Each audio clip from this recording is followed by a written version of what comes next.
विद्यार्थी मित्रांनो, आज आपण पाहणार आहोत capacity of parallel plate capacitor with dielectric slab between the plates.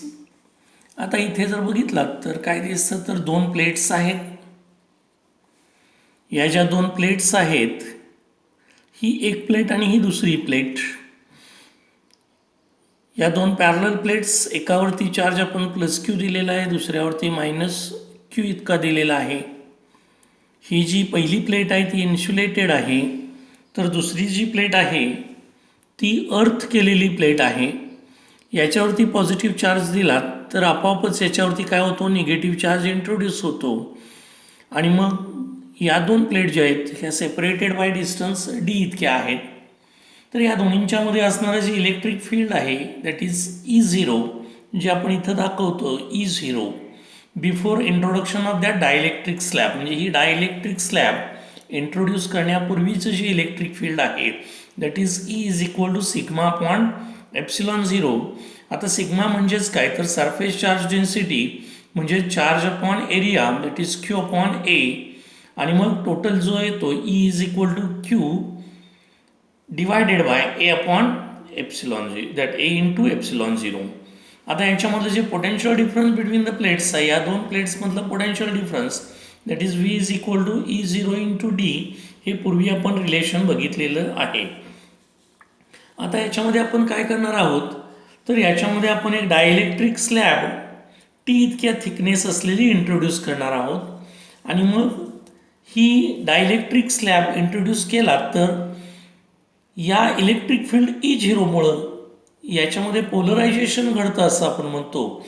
आणि जो पॉझिटिव्ह चार्ज आहे तो कुणीकडे येतो, तर टुवर्ड्स द निगेटिव्ह प्लेट. आणि निगेटिव्ह चार्ज जो आहे तो टुवर्ड्स द पॉझिटिव्ह प्लेट येतो. अशा प्रकारे -QP आणि +QP अशा प्रकारचं पोलरायझेशन फील्ड हे या स्लॅबमध्ये सेटअप होतं. आणि त्याची डायरेक्शन जी आहे ती E0च्या बरोबर अपोजिट असते. आता हे इंड्युस्ड जे फील्ड आहे दॅट इज EP, हे आपल्याला सांगता येतं that is EP =σp/ε0. σp म्हणजे सरफेस चार्ज डेन्सिटी त्या पोलरायझेशनची दॅट इज Qp/ε0. आता जे नेट फील्ड आहे या दोन्हीमधलं दॅट इज E=E0 - EP. इथं आपण सबट्रॅक्शन का घेतो, तर E0ची direction that is from positive to negative आहे आणि EP that is the polarisation field हे E0च्या अपोजिट आहे. त्यामुळं आपण या दोघांची सबट्रॅक्शन घेतो आणि that is equal to what, E0 divided by E0/E0 - EP. म्हणजे इथं आपण काय ॲडजस्ट केला, तर हा E0 ॲडजस्ट केला, एक न्यूमरेटरमध्ये दिला आणि एक डिनॉमिनेटरमध्ये दिला. का, तर हा जो ब्रॅकेट आहे याच्याबद्दल आपण काहीतरी लिहू शकतो that is E/E - E0 that is equal to K, where that K is dielectric constant. म्हणजेच हा E E0/K, where K is that constant and it is called dielectric constant. आता हे जे फील्ड आहे E that is E0 - EP that is Q/A/ε0K, or that Q is equal to, हे सगळं इथे या बाजूला नेलात तर काय होतं, तर A/ε0K × E that is equation number 1 असं आपण म्हणूया. आता हे जर आपल्याला इलेक्ट्रिक फील्ड मिळालं किंवा इलेक्ट्रिक फील्ड इंटेन्सिटी मिळाली, आपल्याला पोटेन्शियल फाइंड आउट करायचं आहे. आणि हे पोटेन्शियल फाइंड आउट करायच्यासाठी काय करायचं, तर V that is the potential. आणि मग आपण पोटेन्शियल डिफरन्स कसं फाइंड आउट करतो, that is equal to what, V E0 D - T +ET असं घेतो. हे घेण्याचं कारण काय, तर इथे जर आपण बघितलात तर हा E0 D - T कुठे राहतं, तर हा जो स्पेस आहे आणि हा स्पेस हा एम्प्टी स्पेस आहे. त्यामुळं याच्यामधलं जे इलेक्ट्रिक फील्ड आहे that is E0 D - T असं लिहितो. आणि हे ET कुठं आहे, तर ह्या पोलरायझेशन फील्डमध्ये जे आहे या थिकनेसमध्ये जे रिझल्टंट फील्ड आहे ते E इतकं असतं असं आपण म्हणतो. आणि मग याच्यामध्ये आपण E = E0/K हे पुटअप करतो. E × T हे आहे तशीच टर्म ठेवतो. आता याच्यातून E0 कॉमन घेतलात तर काय शिल्लक राहतं, तर D minus T plus T upon K. परत या E0बद्दल आपण काय पुटअप करतो, that is Q divided by A epsilon 0 put up करतो.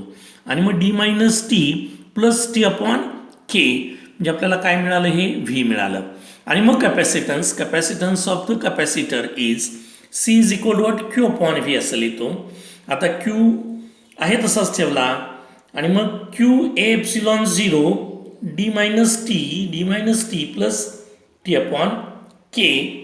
आणि मग इथे काय करतो आपण, तर हा क्यू गेट्स कॅन्सल्ड आणि मग जो सी मिळेल तो आपण काय करतो, C is equal to A epsilon 0 divided by D minus T plus T upon K.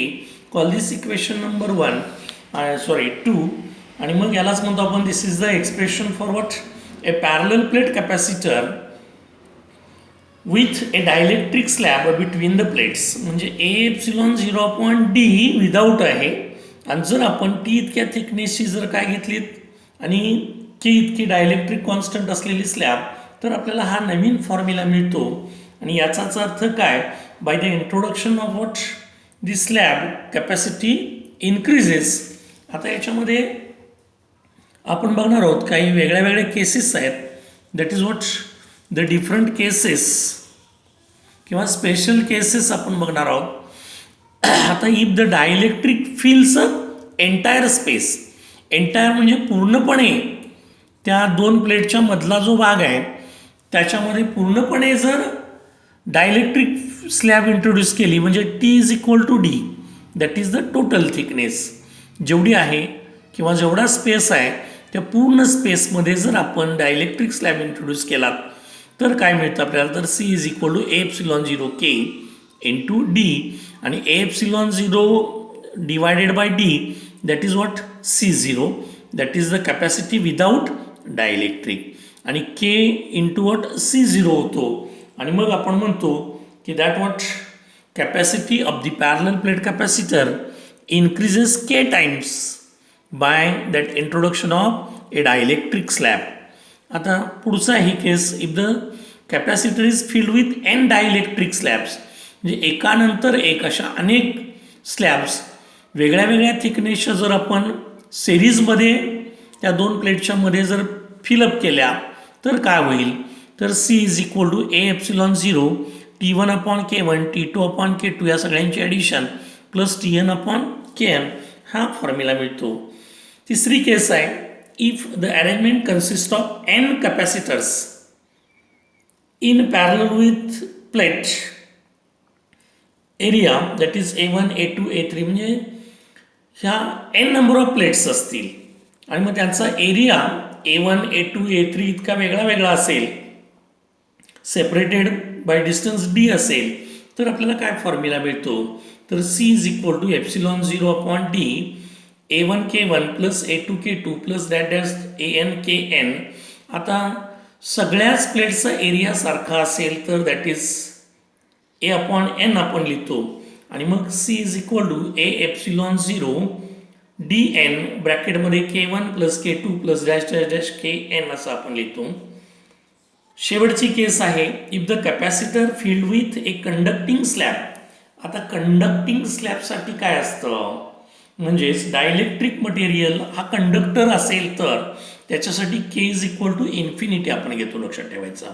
आणि त्यानंतर काय मिळतं आपल्याला, C is equal to D upon D minus T into C0, म्हणजेच that C is greater than C0 म्हणतो आपण.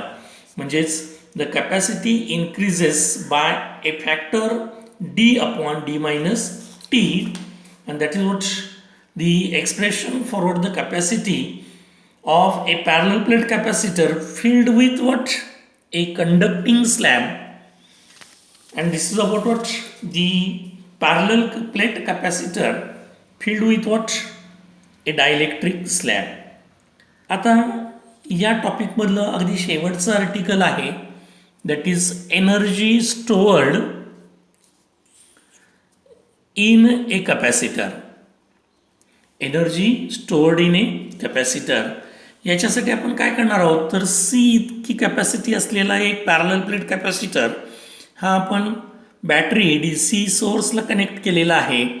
त्याची capacity C इतकी आहे आणि तो आपल्याला काय करायचा आहे, चार्ज करायचा आहे. त्याचं जे पोटेन्शियल आहे ते व्ही इतकं आहे असं आपण म्हणणार आहोत.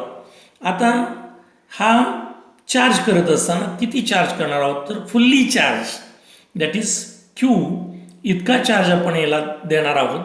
म्हणजे हा फुल्ली चार्जिंग. आणि हे फुल्ली चार्जिंग करत असताना काय घडतं, तर ज्यावेळी आपण याला चार्ज देतो त्यावेळी या प्लेटवरती पॉझिटिव्ह आणि निगेटिव्ह चार्जेस इंट्रोड्यूस केले जातात.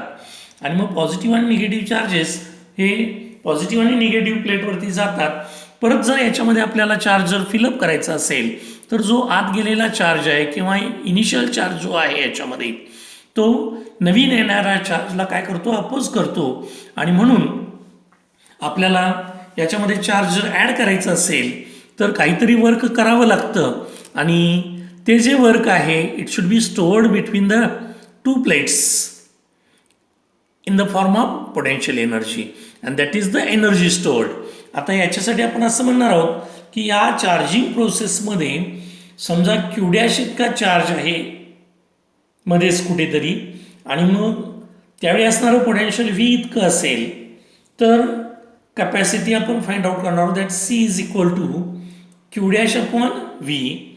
आता ॲट दॅट इन्स्टंट म्हणजे या इन्स्टंटला इतका चार्ज असताना त्याची कॅपॅसिटी घेतलेली आपण.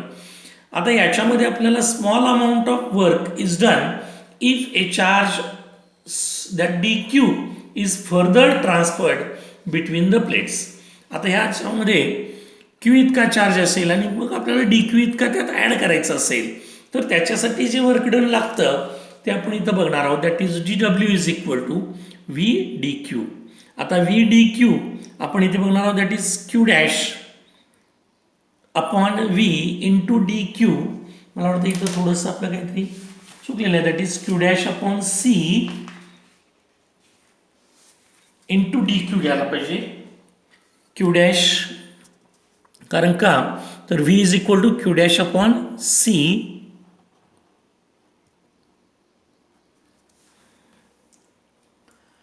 Into D Q.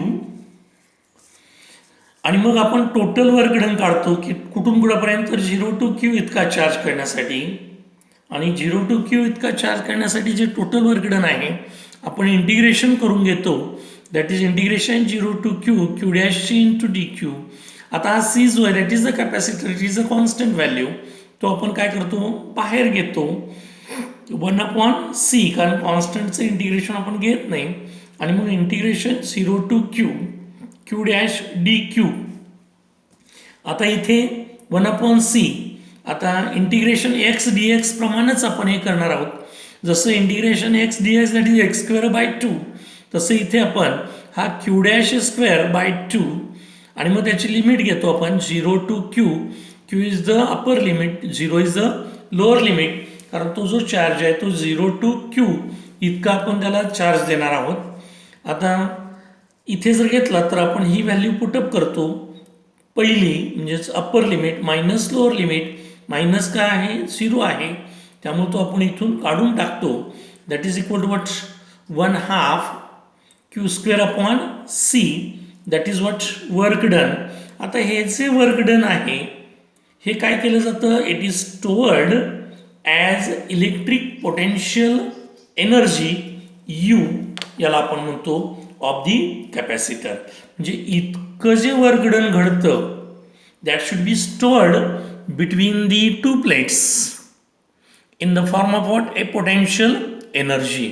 आणि मग आपण हे जे इक्वेशन आहे ते कसं लिहितो, तर that is what the U is equal to 1/2 Q square upon C, that is the equation number 1.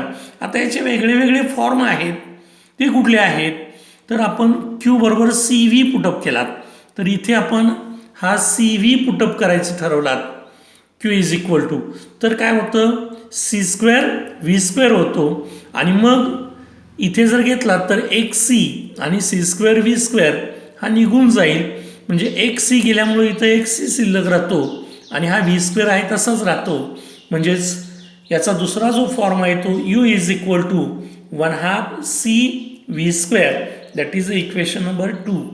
आता याच्यामध्ये C is equal to Q upon V put up केलात फॉर्म्युल्याप्रमाणे कॅपॅसिटरच्या, तर इथं क्यू अपॉन व्ही पुटअप केला तर एक काय होतो, कॅन्सल होतो व्ही, आणि काय शिल्लक राहतं, U is equal to 1/2 Q into V. याला आपण इक्वेशन नंबर 3 म्हणणार आहोत. तर असे हे वेगळे वेगळे फॉर्म आहेत आणि या वेगळ्या वेगळ्या फॉर्ममध्ये तुम्ही कुठलाही फॉर्म एकत्रितपणे लक्षात ठेवू शकताय. तो म्हणजे काय, तर आपण जर that U is equal to हे सगळे एकत्रित लिहू शकतो असे आपण, that is 1/2 Q square by C, that is also equal to 1/2 C V square, and that is equal to 1/2 Q V. ह्या एकत्रित तुम्ही एवढे हे फॉर्म इथे दाखवू शकताय आणि हे इतके जरी लक्षात ठेवलात तरी आपल्याला हे पुष्कळ आहे. आणि these are what the different forms of what the capacitors, that is the energy stored in a capacitor. Okay, thank you.